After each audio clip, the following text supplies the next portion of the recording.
Please go ahead and put your camera on if you are able. Thank you all for being here and being on time. Let's go ahead and get started.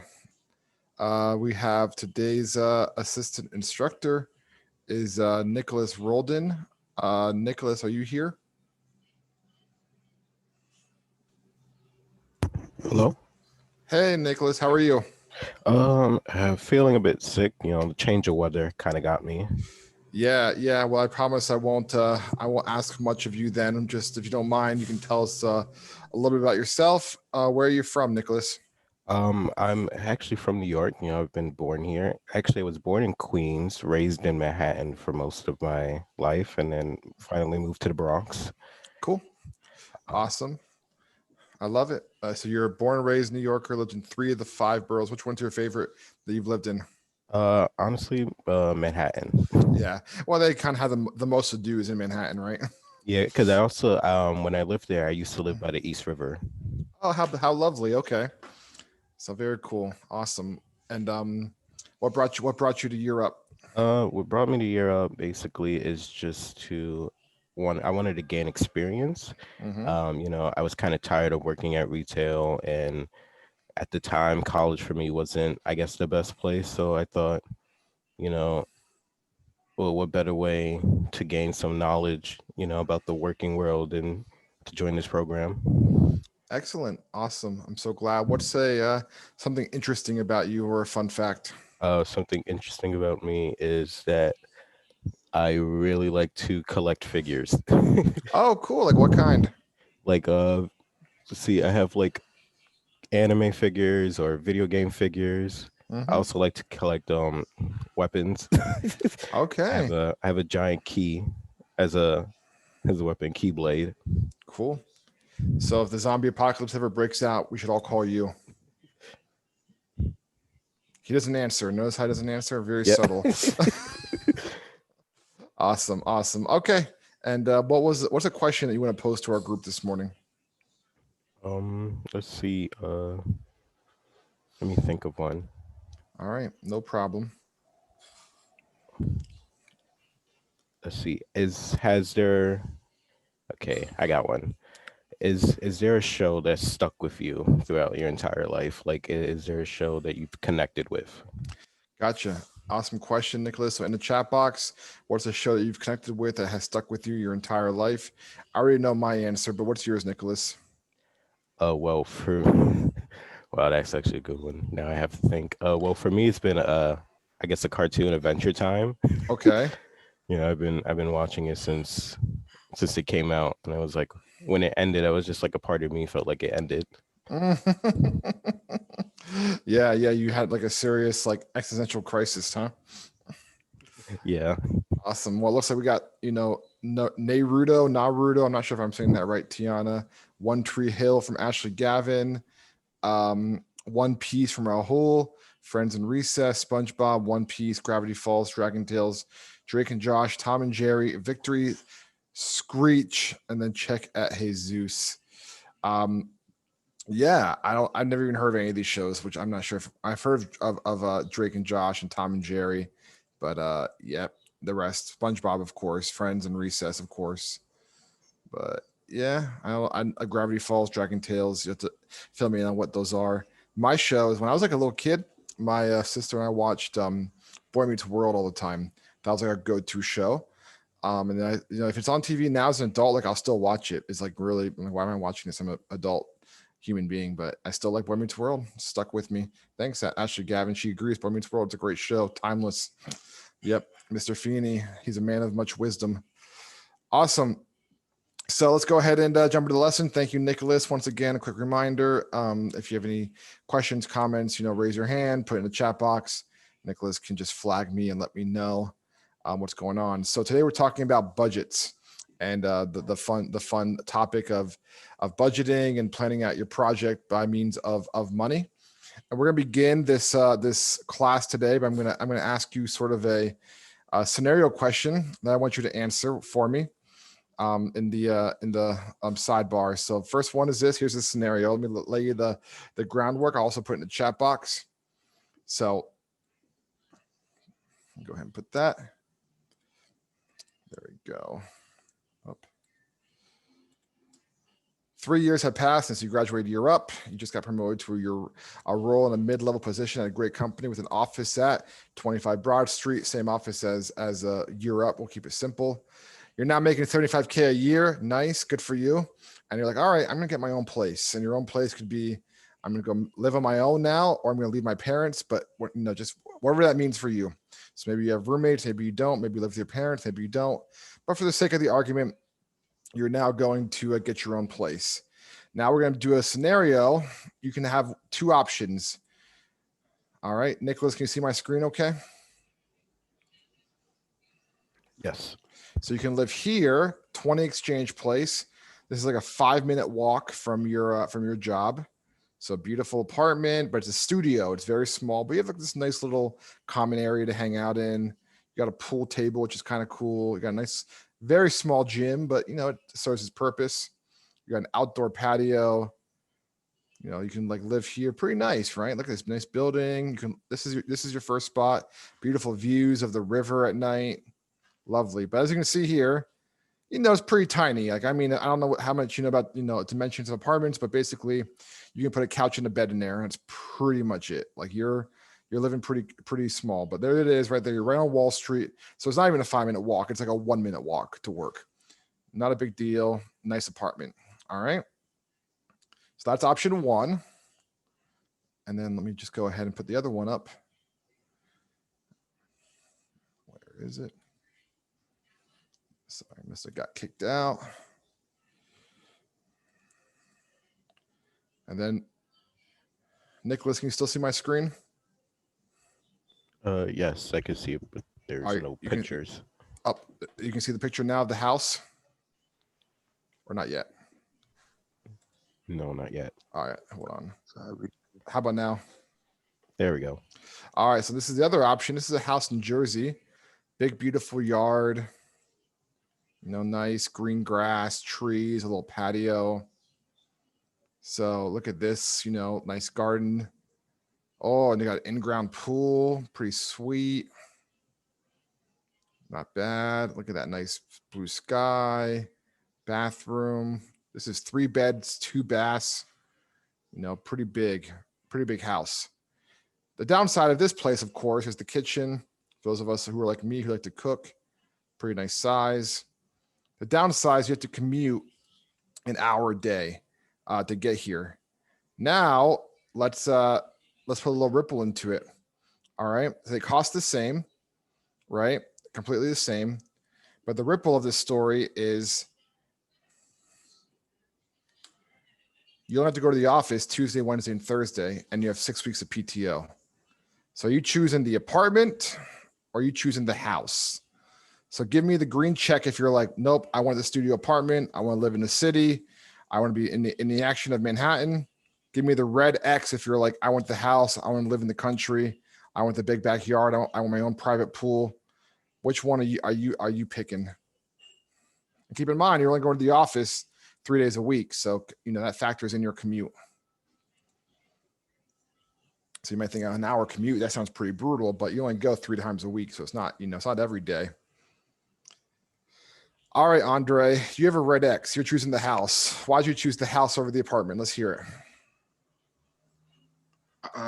When I first, when I first thought about it, I was thinking of costs compared to which one you would have to pay for monthly and stuff like that. And then I started to think about some other factors, like if you rent, continuously keep paying for it as long as you stay there. But with the mortgage, you just keep paying until you finish paying off the mortgage, and all you have to do is worry about like utilities and stuff like that. Sure. And taxes, of course. Those don't go away, sadly. I wish they did.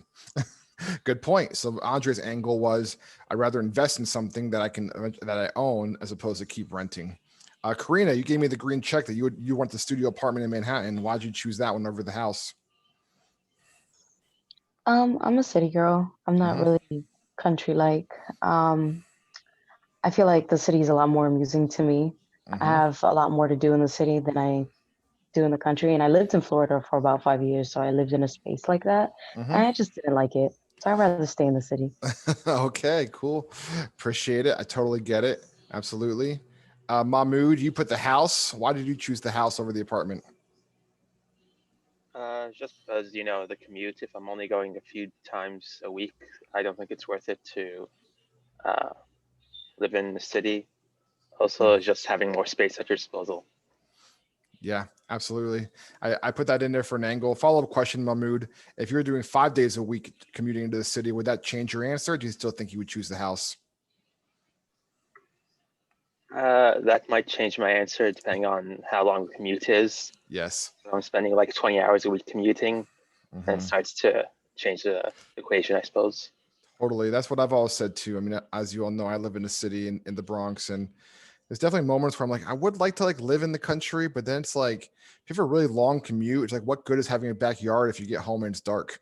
That's always been my philosophy. Like, you get home and it's 8 o'clock already or 7 o'clock. You're like, I can't even enjoy my backyard. It's like, it's time to like, eat dinner and go to bed. And Ricky, you said I'd rather live in the city in the studio. What was your reasoning for that? So since we just got the job, it's our first apartment or house. I would get the apartment one because it's much closer to the job, and I know we only have to go in a couple days a week, but I'm still just starting with my job. I don't have it like I could fall back on the mortgage, and then that affects my credit or anything like that. I mean, and then the commute is quite long, and like you said, once going back home, that's an hour long commute when I could just get home in like 2-3 minutes. Mm-hmm. And I can't enjoy my backyard. I can't really do anything much like that and I have it like that right now because when I go to work and I get out pretty early now, Mm-hmm. and I get out like at 7. I get here and it's already like 8:30. Right. Like, okay, I just wasted a whole hour in my commute, and all I want to do is go home and sleep. It's so true. It's so true. Thank you. Ricardo brought up a good point. Like, what if you're just starting off in your career? Maybe this job isn't stable yet. Maybe I don't want to make a big investment in buying a $300,000 house. What if things don't work out here? Yeah, good point. And Ashley Ross, I see that you put in the comments that you would miss your family and friends in the city too much. Is that why you chose the apartment over the house? Yeah. So would you like move to the house and like have like family move in with you or not really? Would that change your mind or not really? No, not really. You prefer For my own sake, I uh-huh. would want to be. For your own sake, what was it? What was the last thing you said? If I have my own space for the first time, I don't want my family. I've been Gotcha. with my family like 24 years already. Good point. Yeah, good point. Hannah says, I don't want to be alone in a 3-bedroom house. That's a lot of space to waste.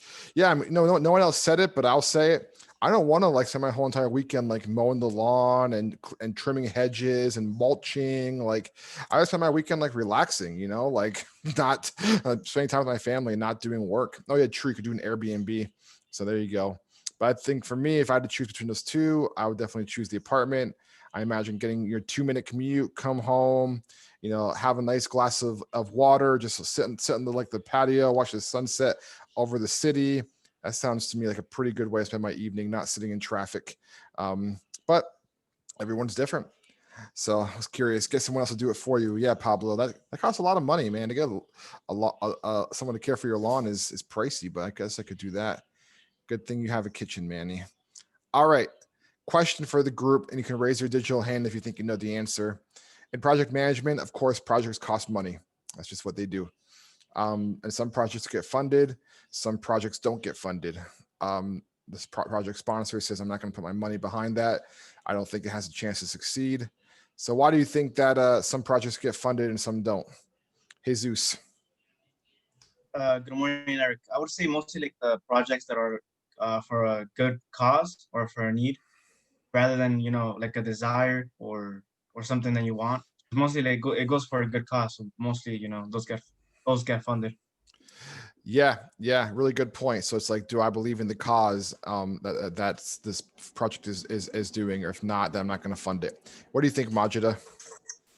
If it's like something like public, for example, like a bridge or something or a road, then it will be funded by the government. And if so, then it depends on if it's really needed or not. If it's really needed for the people, then they'll do it. Then like they would have to, it would fund it.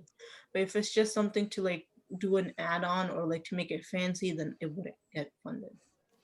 Yes, exactly. Is it necessary? Do we need to have this, or there could be consequences? Yeah, Majida is going to just share what my next point is going to be. And Andre, anything that you would add? I'd say like the comparing like risk factors. If you mainly put your money into things that you would hope to get profit from, or like you see like stay on the green side, or people wouldn't put their money towards something that has too many factors on the opposite end that doesn't go well for the project in itself. Exactly, Andre. You're totally right. You're at analyze the risk, right?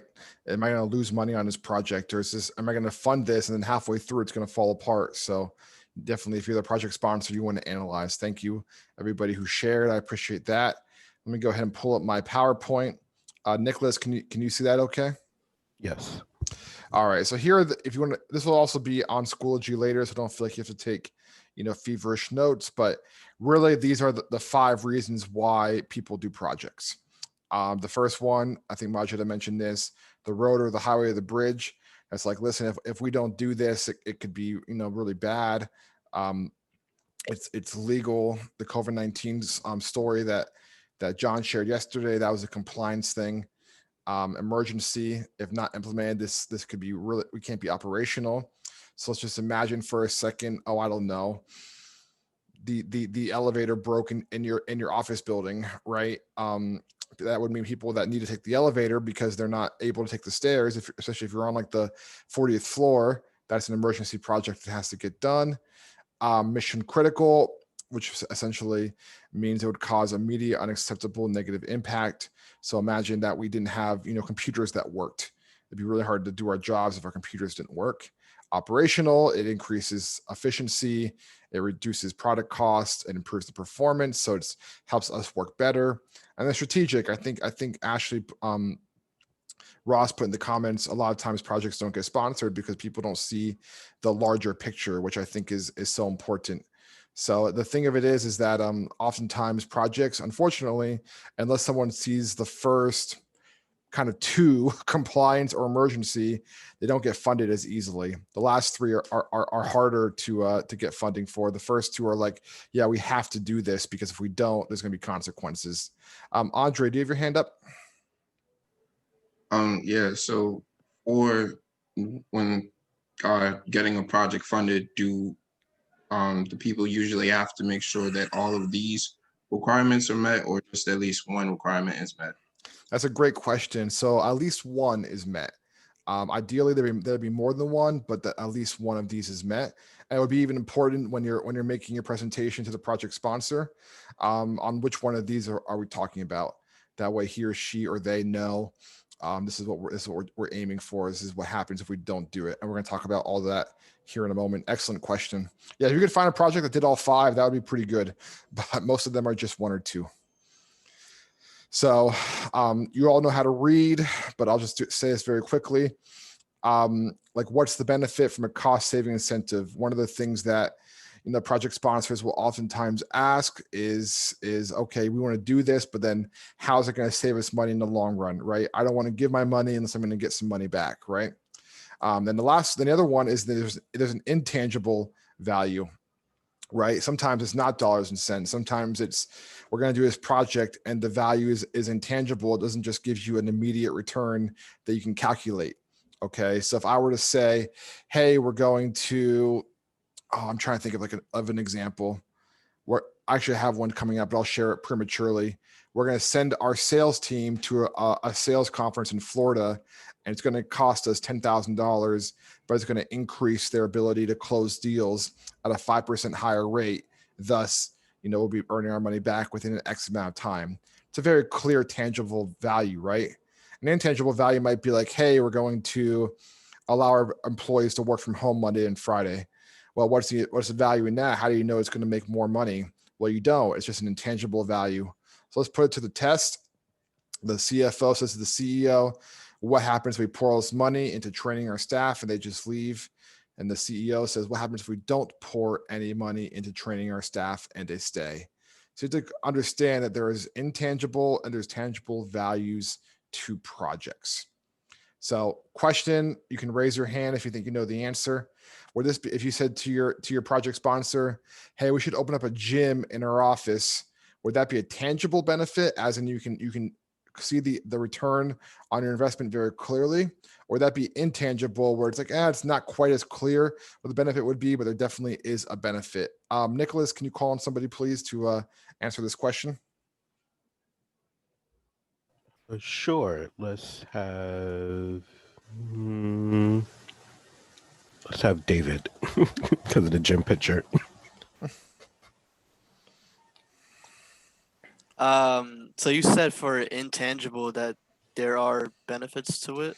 Yeah, both of them have benefits, but tangible is like the cut and dry, like there's a very clear like rate of return for having this. Intangible is there's definitely a return, but it's not going to be as cut and dry. So what do you think opening a gym in the office, is that going to give you, like, if the gym cost $10,000, when's the gym going to pay for itself? That would be a tangible benefit. Or if that's impossible to know, that would be an intangible benefit. What do you think it is? I would probably say intangible. Yeah, exactly. It's intangible. So let's imagine this, David. Imagine you're the person on the in the office who says, you know what, we should really get a gym in our office. It would really help our employees. And imagine that I'm the CEO. How would you come to me and propose to me that having a gym in our office and spending $10,000 on that is a good use of our company money? What would you say to me, David? Well, first, describe the benefits of it, which is, we're mentioning keeping our employees healthy, if that's what you're asking. Mm-hmm. Yeah, so that's great. So you say keep employees healthy. Go one step further, David. Why is having healthy employees going to help us be a company? Because in modern times we are going through the pandemic, and it makes it less likely for the other employees to catch contact with another person that's sick. Mm-hmm. Yeah, excellent, David. Thank you. So what you're saying is if our employees stay healthy, then they're less likely to contract not just COVID-19, but any sickness. But any flus or any type of sickness. And that's less sick days. That's less time that they're out. That's more times that they're working. So that's an example of intangible benefit. Like, you can't say like 10 less people are going to get sick this year, therefore we're going to get 400 hours more per week of work out of them. It's impossible to gauge, but you can say less people will get sick. So excellent, David. Thank you. Someone else want to raise their hand and talk about another benefit? Imagine you're on David's project team. You guys are making a proposal to me as a CEO as why there should be a $10,000 gym installed in our office. Other than employees staying healthy, what other benefits are there? Nicholas, can you call on someone? Sure thing. Let's have Chelsea B. Chelsea B.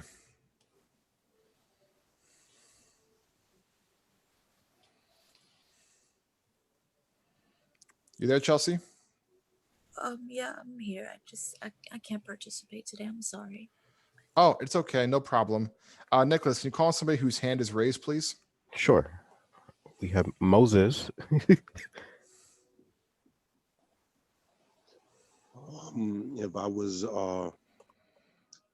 was proposing this to a CEO, what I would do is first bring up an issue. Mm-hmm. All right, I would have some preset data about the health of the employees throughout the company. Tell him why our gym would be beneficial, how much it would cost, all right, Mm-hmm.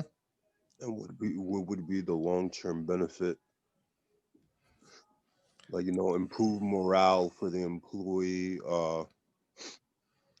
They can handle stress better because now they have a place to, an outlet for their stress as well. Yeah. Okay, cool. So David said less likely to get sick because they're stronger, they're healthier, they're more fit. Moses says it increases company morale, helps relieve stress. Amna, what would you add to this proposal for why we need a gym in the I was gonna office? say, like, most people when they like feeling overwhelmed, they like to work out. Mm-hmm. So, like, that's a good way they could like change up their mood. Like if something's bothering them at work, they could like take a quick break or work out a little bit, and, like get fresh again, and then they could be back in that productive mindset. Yeah, excellent. So instead of like being stressed out and not performing at their peak level, they go, they do a little workout, they burn off some of that steam, so to speak, and they're able to come back and perform well. Great. Let's go Majida, Hannah, then Manny, then we'll keep on going on. Majida? So like exercise, it like enhances like a better mood and energy for the employees overall. So that'll Mhm. like, automatically lead to like increase in productivity and just starting out their day in a great mood, which kind of like will get them. But I personally would believe like their brain power, it'll be like in a positive mindset. So like the work that they do is gonna be like fully focused, and it's just gonna lead to a greater work that they do. So I think that's why good. Absolutely. Yeah. And that's not even just your beliefs, Majida. That's backed by science. You know, that's why it's good to exercise, even if it's just going for a walk. Doing that helps, fire your brain up to be more productive. So excellent point. Hannah, then Manny. Good morning, everyone. I was saying that having a gym in office saves time. So Mhm. automatically saving time saves money, which is beneficial to both you and your employer. So that's one. It's also when you have healthier employees and they're willing to work harder, it's less turnover. So that's also more money there. You don't have to keep hiring and rehiring people. Thank you so much, Hannah. You hit the nail on the head. I was waiting for someone to say it. Why do you think places like Google and Facebook and Salesforce all have gyms and coffee shops and laundromats and all these places on site? Because then you don't have to leave. Then you stay there. If you have a gym in your office as opposed to going to Blink or Planet Fitness or wherever you go, you're going right there on site. Like you're not leaving the building. So if you have a coffee shop in the office as opposed to going to Starbucks or whatever coffee shop that you enjoy, you're just right there in the office. And the longer you're in the office, the more you're working, the more you're getting accomplished, and the more your money you're making for the company. So I mean, don't get me wrong. I would love to work somewhere that had all those perks, but it's kind of sneaky at the same time. Because just what it does is it just keeps you there more. There's no reason to go leave the office because everything you need is right there at the office. Yes, Amna, you have another comment? Yeah, I wanted to add on to what Hannah said. Like, that's actually a really smart idea because I didn't think of that. But it reminds me how, like, my brother, after work, he goes to the gym and then it takes him longer to come home because he has to commute from his workplace to the gym and then commute home. Right. So, like, this would just, like, save him time. Like, if his workplace had this, like, he could have just finished working, worked out, and then just come straight home. Yeah, Like, that extra exactly. commuting time wouldn't be there. Right, and he probably would be a happier person, a more productive person. So there you go. So that's how you can propose if a project is worth it to the project sponsor. So anybody know what this term means? ROI? Can you raise your hand and tell me what it means? It's an acronym. Stands for Andre knows it. Andre, what is it? I ain't gonna hold you. I don't really know it, but Why'd you raise your hand? You return on investment. Oh, Hannah stole it from you, Andre. That was cold. Return on investment. Absolutely. ROI takes the total cash flow, divide by the total cost of the project. For example, if a project costs $5,000, but as a result of the project being done, you earn $7,500, your ROI, return on investment, is 50%. That's a pretty good deal, isn't it? Very easy to convince somebody, hey, we should spend $5,000 on this because if we do, we're going to earn $7,500, right? That's not that hard to convince somebody of that. So here's an example. So imagine that you work on a sales team. I think I shared this earlier. Your sales team makes $100,000 a month. And then you said to your manager, hey, we want to go to a sales conference in Florida because all the big conferences always happen in Florida. And it's going to cost the company 20 grand. And your boss probably thinks, what the heck? No way. Like, we're not going there. We're not going to that sales conference. Are you kidding me? 20 grand is so much money. But then you say to them, hey, guess what? People who go on this conference, they learn new techniques. And now your sales team is earning 105 a month as opposed to 100 a month. So anybody good at math and want to take a stab at what's the ROI that your sales team went to this conference? So it costs them 20,000, but now they make $5,000 extra a month. After 12 months, what's been the ROI?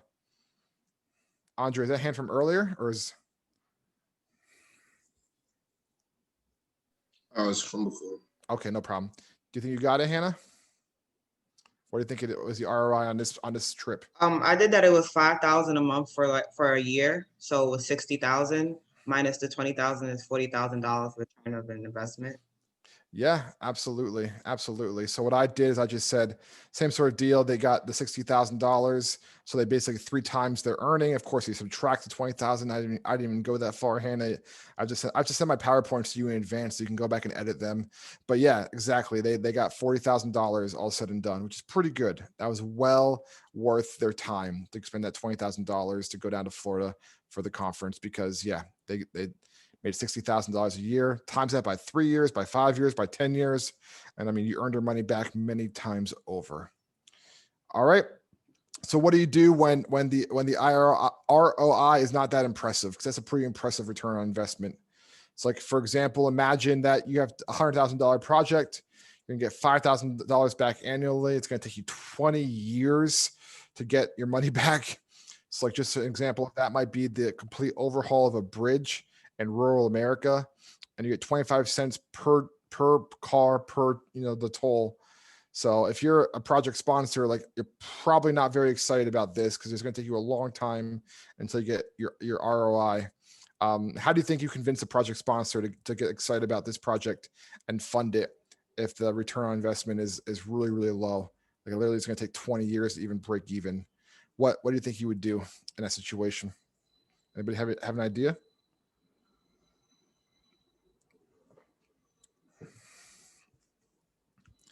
What do you think you would do, Andre? I'd probably suggest maybe raising the cost of the toll from 25 cents. So you're saying maybe like put it at what, like $1 or something? $1.50. Okay. So you say, so come back and say, you know what, we're going to build this bridge, but instead of 25 cents a toll, it's going to be $1.50 a toll. You could do that. Anybody else want to raise their hand? How would they motivate the project sponsor to support this? Let me go back. What if you use one of these instead?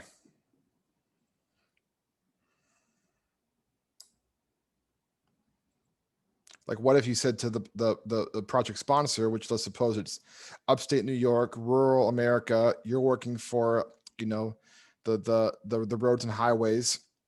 And then you say, hey, listen, I know that's not very exciting, Governor Cuomo and the state of New York to spend $100,000 on a bridge in rural America that nobody's going to even use anyways, but hardly anybody.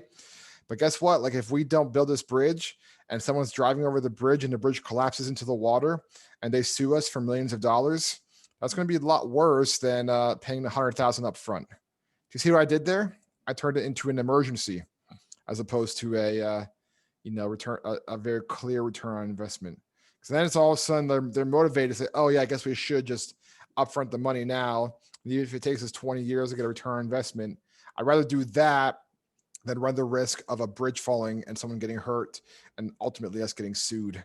We don't want that on our conscience. Yeah, Moses, do you have a question or comment? Do you have to completely replace the bridge? Yes, for the sake of this argument, we're going to say that you have to replace the bridge, that the bridge is dilapidated, it's falling apart, and you have to replace the bridge. Okay. Yep. Majida? I would say that depending on where the specific location is, you could actually to give statistics in order to support your claim. You could see how that bridge is connected to other places or other maybe I don't know what maybe other main roads or whatnot, and you could maybe if you do some math, you could calculate how many cars that you might actually end up getting. So if it's a sufficient amount of cars, and if you end up increasing the toll, you'll maybe break even faster, and it'll still fulfill the need of the emergency that you're proposing. Totally. So remember we talked about the other day requirement gathering. So that yeah, excellent example of requirement gathering, Majida, is like doing an analysis. How many cars actually are using these highways and these roads and ultimately this bridge? Suppose it's 1,000 cars a month use this bridge. Well, let's just say we up the fee to $1 as opposed to a quarter. It's $1,000 a month, right? There you pay it off in 100 months, which I mean that's the equivalent of what I can't do math right now. 12, 24, 36, 48. So that's like 10 years, about 10 years you'll pay it off as opposed to 20. So there you go. That's a lot more appealing. Yeah, Majida.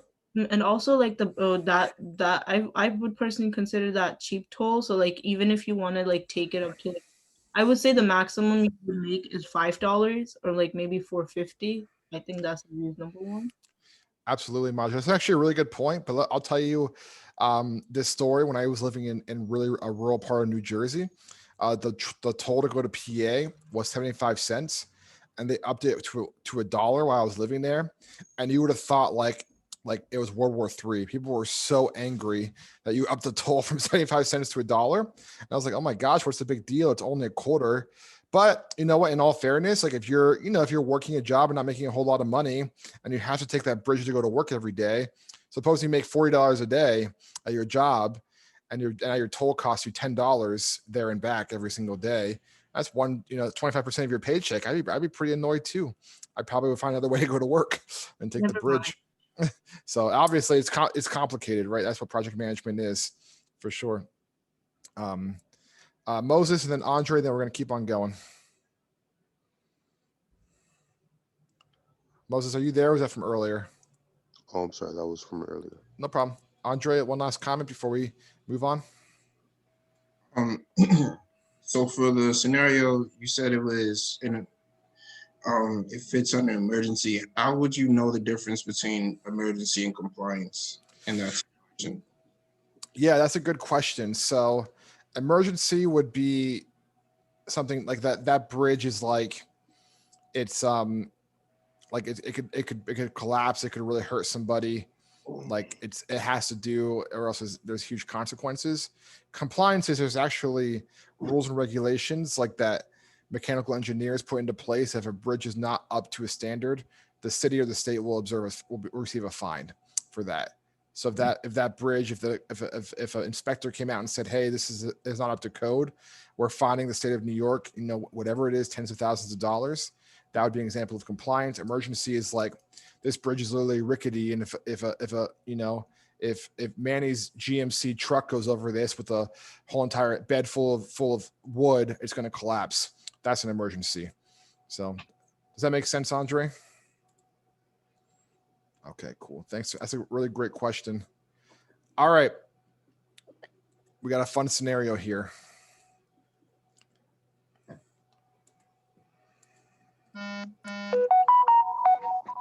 All right, Moses, you're not on mute. All right, I'm gonna put you guys in breakouts here in a moment. Here is the scenario. You can read it in the chat box. Give it a quick read. Let me know if you have questions. If not, I'll send you all into your rooms. I'm gonna give you 10 minutes to come up with your way you're gonna propose this to your manager, and we're gonna go from there. Any questions on the scenario?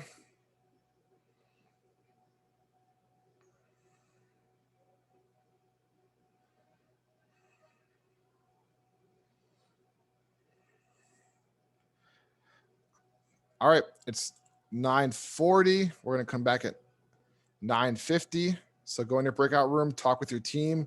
How are you going to convince your manager to buy the espresso machine? See you soon.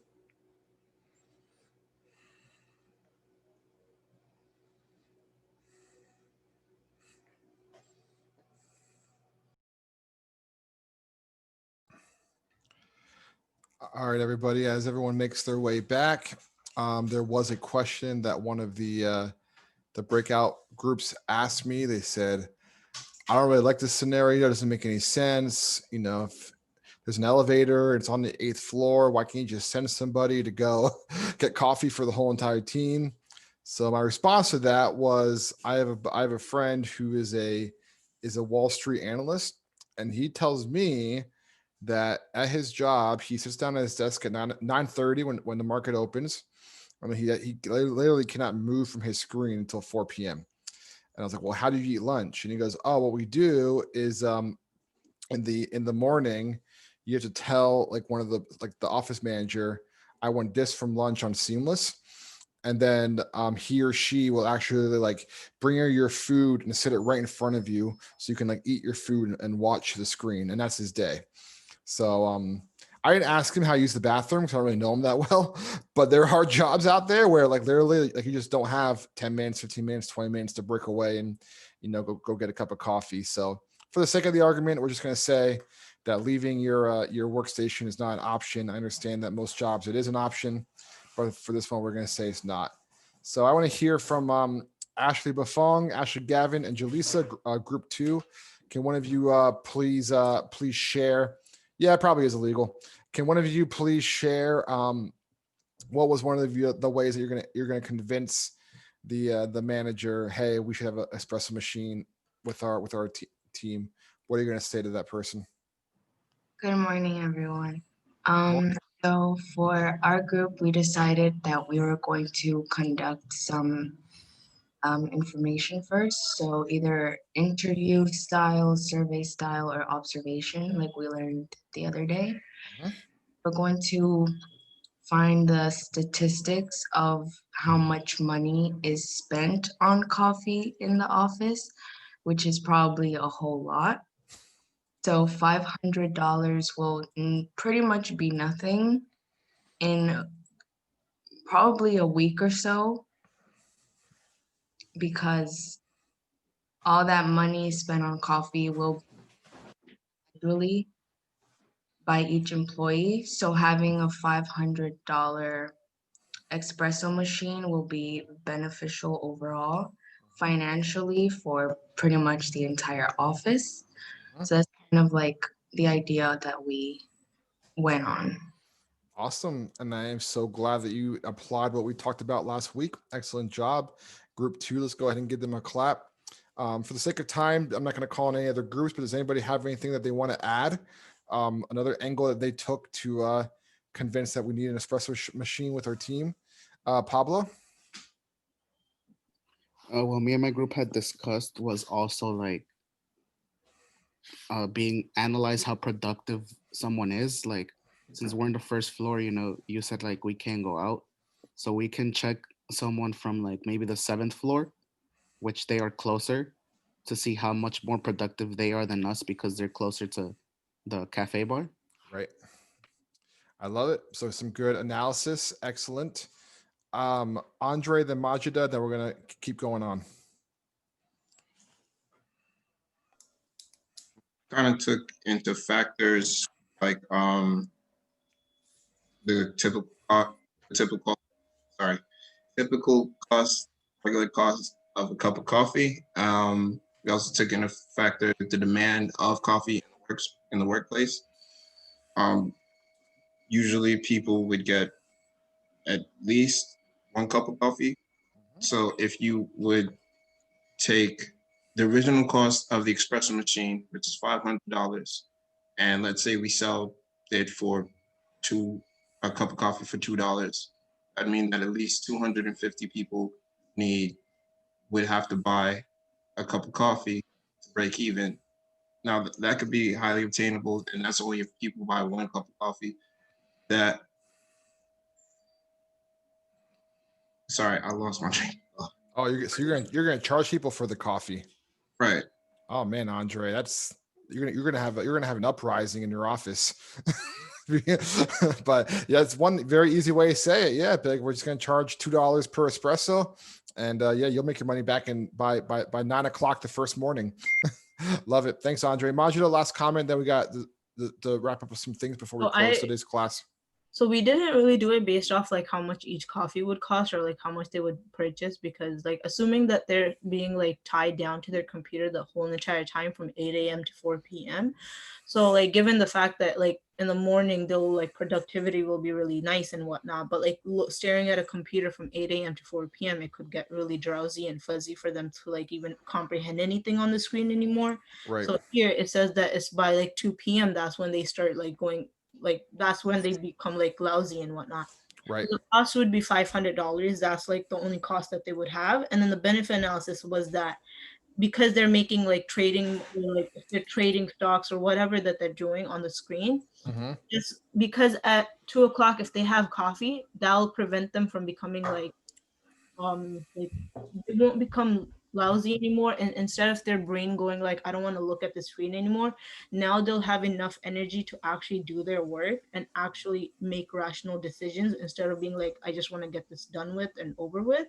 So like their train of thought or like the way they think will change from before and after having coffee, and that'll like automatically increase in the company's revenue because they're the choices that they're gonna make with the coffee, it'll be better choices than they made when they weren't feeling that great about themselves or whatever.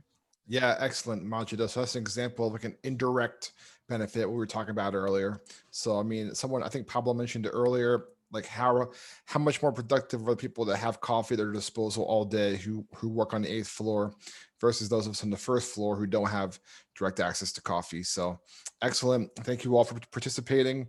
Real quick for our last 15 or 20 minutes, how do you figure out the cost of a project?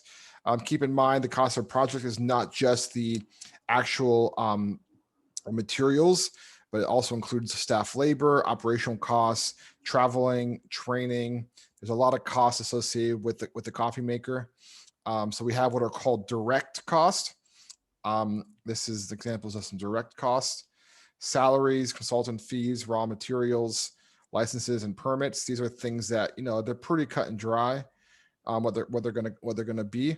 But then there's other things as well that are called indirect costs, and these aren't quite as obvious. But for example, like if you're going to have office equipment, utilities, things of this nature, that's going to still cost money as well. So when you're building out the cost of a project, you have to factor in all of these things. The top one is direct cost. The bottom one is indirect cost. Let me go ahead and share my screen quick on how there's basically two schools of thought on how to create a budget. And I want to hear what you guys think is the more common one. Nicholas, can you see my screen? Yes.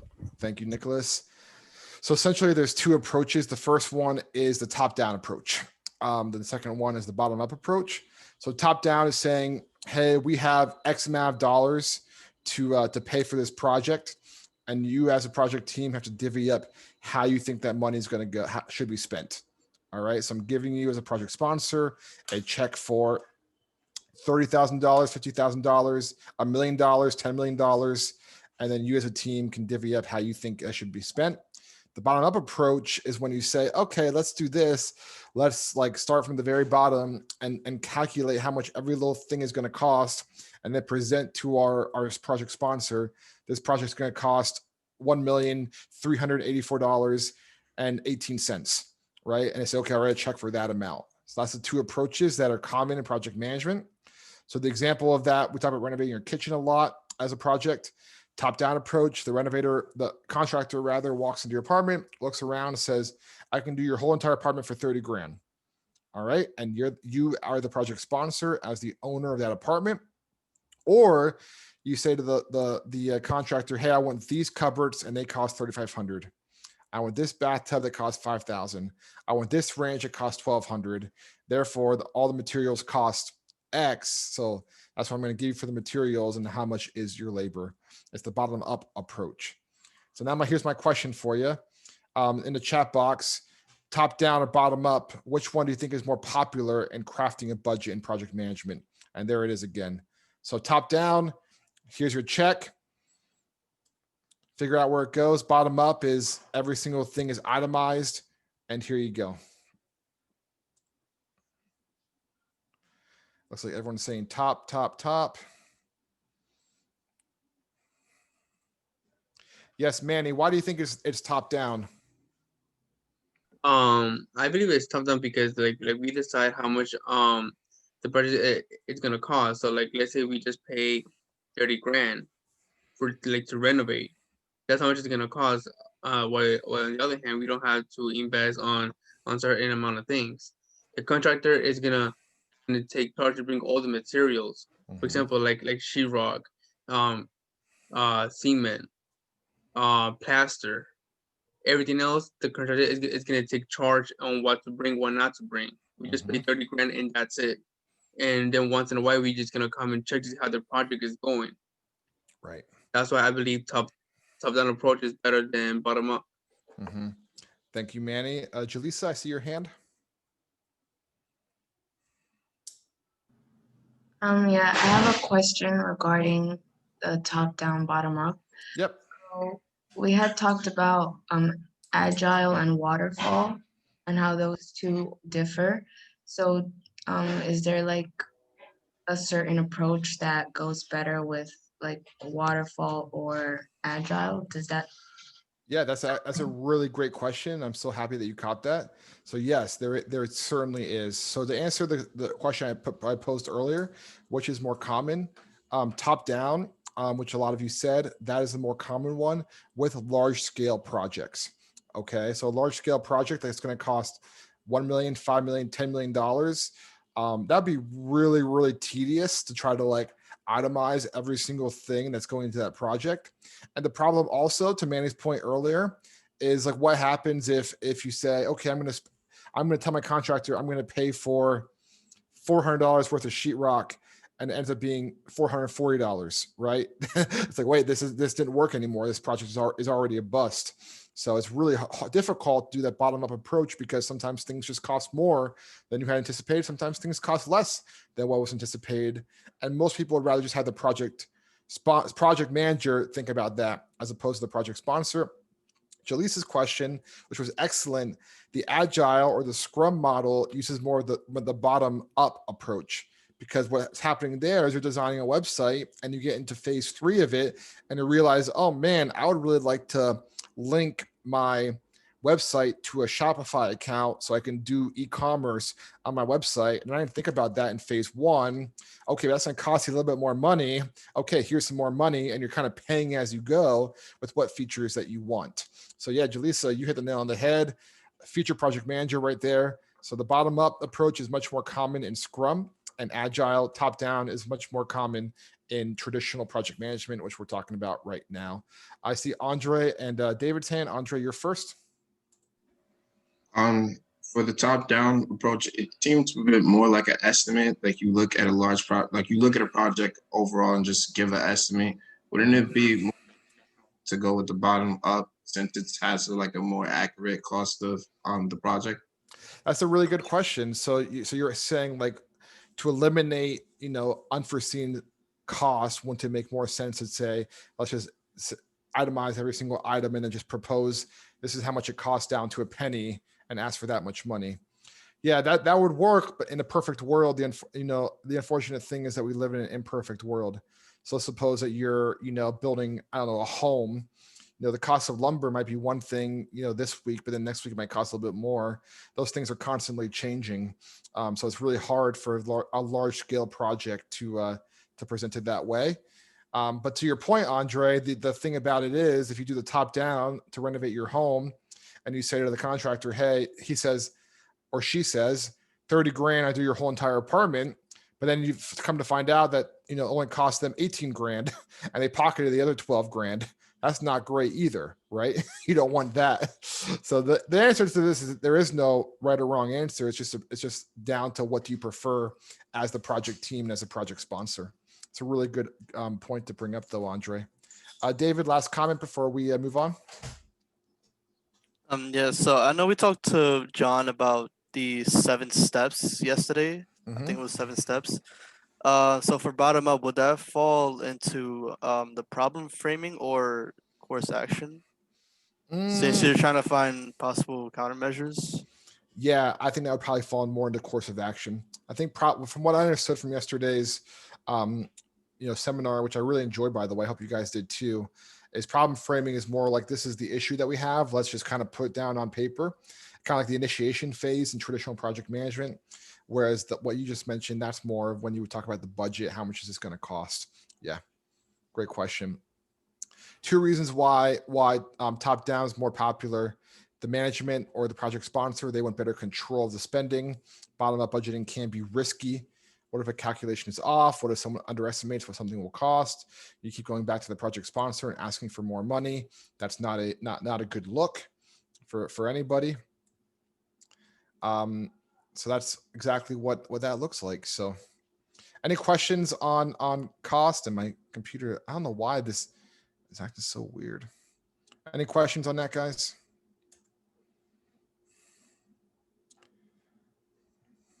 Give me a second. Hold on.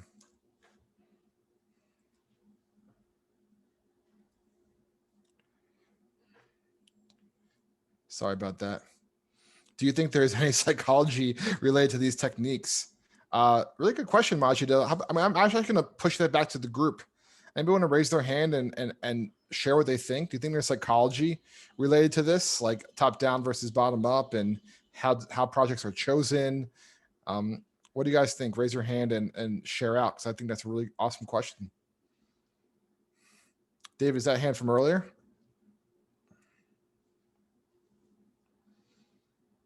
Sorry, that was earlier. No problem. Ashley Ross, you said yes. Why do you think there's psychology involved?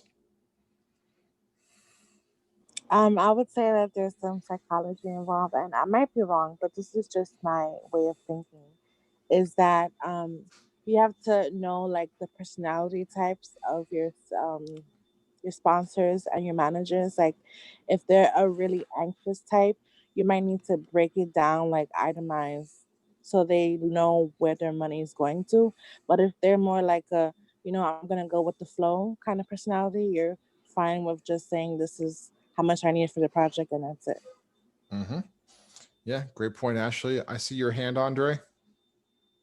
I think it has more to go with, like the whole reading the room type persona. With the sponsors, you have somebody that may not want to be bothered all the time. So coming up with different costs for itemized items and stuff like that may be a little bit annoying and discourage them to continue putting in money towards the project. Yeah, good point. Maybe the project sponsor is the CEO of the company, and he or she's like, listen, I don't have time to worry about this. Like, I hired you to do it, so just go do it. What do you think, Majida? What's your answer to your own question? My train of thought was that like sometimes people are like, they kind of get afraid of like carrying such a big amount of money. Like, so like saying like 30,000, it's like, oh, whoa, wait, what? I don't have that much money, So like maybe if you just give them like an approach one by one in that case, then I think it's like better broken down and they kind of know where the money is going at. But like, let's just say if you actually know the person who you're talking to and you know that they're like a person who wants things done, then I would say that it would require the top down technique better, because like it's just a one go and it won't affect them in any way or get them giving the money or any aspect. Yeah, that's a really good point. Yeah, for sure. Excellent. Yeah, for some people, if you just throw out, hey, we want $10,000 for a new gym, it's like, whoa, slow down. Like, you want what for what now? That could be really overwhelming for some people. David's laughing because you probably get it. It'd be very stressful. Hannah, you have a question or comment? I was gonna say that like it kind of just like depends on the amount of money, because when you have something that's a large project, you want to have room for space. So you want to just have a large amount of money and be able to handle it however you can. But when you're only dealing with a small amount of money, which that's like saying small amount means something to different people, but like for a big company, like a small amount of money, like $25,000, you do want to know where every dime is going, because that's not a lot of money, and you just don't want to waste it on different stupid things. Totally good point. I just had the thought, Majida, with your question. Like, imagine we go back to the gym scenario. You go to the CEO, you say, I want $10,000 to build a gym, but the CEO is never going to go for that. What if you instead said, hey, this is really cool machines that are treadmills that you can put your laptop on and you can like work while you walk on a treadmill, and it costs $800. Can we buy one of those? Yeah, sure, whatever, that's fine. Then like a month later, hey, some kettlebells would be kind of cool in that room too. Yeah, sure. And like a year later, you have your whole entire gym. So like little by little, because for some people, like $500 here, $200 there, $800 there. It's like, all right, I can do that, whatever. And then a year later, you got your full outfitted gym. So it just depends on the psychology of the person. Anytime there's money, anytime there's all that, isn't that talking tact? I guess it could be. Anytime there's finances, people's capital, there's always going to be emotions involved in that. That's just part of the deal. So we're coming up on time. Real quick, guys, just a reminder, there is no program tomorrow. It is Veterans Day, so please don't come to this Zoom link. Don't come to anything for Year Up. You have the day off. Hope you have a restful day. It looks like it's going to rain, unfortunately, which I'm kind of bummed about, but there is no class, no program tomorrow. If you have not already, reply to at least 2 posts on discussion board. That is due by tomorrow at 11:59. And actually, everything we discussed today, you can actually go ahead and do your cost benefit analysis for where you're going to move and why you're choosing to go there. So very similar to the beginning exercise that we did. So I want you to write a paper on this is where you're choosing to live. This is why you think it's worth it. And then you're gonna write the essay on that, because a big part of project management is having to justify the cost. So any questions on deliverables? If not, we can call it a class. I have a quick question, Eric. Yes. I believe on the deliverable itself, last time I checked, the 2 responses were due by Thursday. But you said Okay. tomorrow. Yes, you know what? You're 100% right. I changed it on Schoology. I didn't change it in my notes. You're right. It is due Thursday because tomorrow's a day off. So yep. So thank you for clarifying that. So the 2 responses are due Thursday night, as well as your 1-page essay. Thank you, Julie. So yeah, thanks for catching that. For the 1-page essay, like, are we doing it based off the apartment and the house that you showed, or do we just choose one? Great question, Majida. You can just choose one. So go on Zillow, go on Street Easy, go on, Trulia, whatever website you like, and say, like, I would choose to live here because it costs this much and has this that I want, and this would be my commute, and on and on. So using the cost benefit analysis that we discussed today, how would you convince, yourself that this is the right decision for you? I just want to make sure that you're able to like think through that critically. Okay, thank you. And can I talk to you at the end of the class, please? Yeah, of course.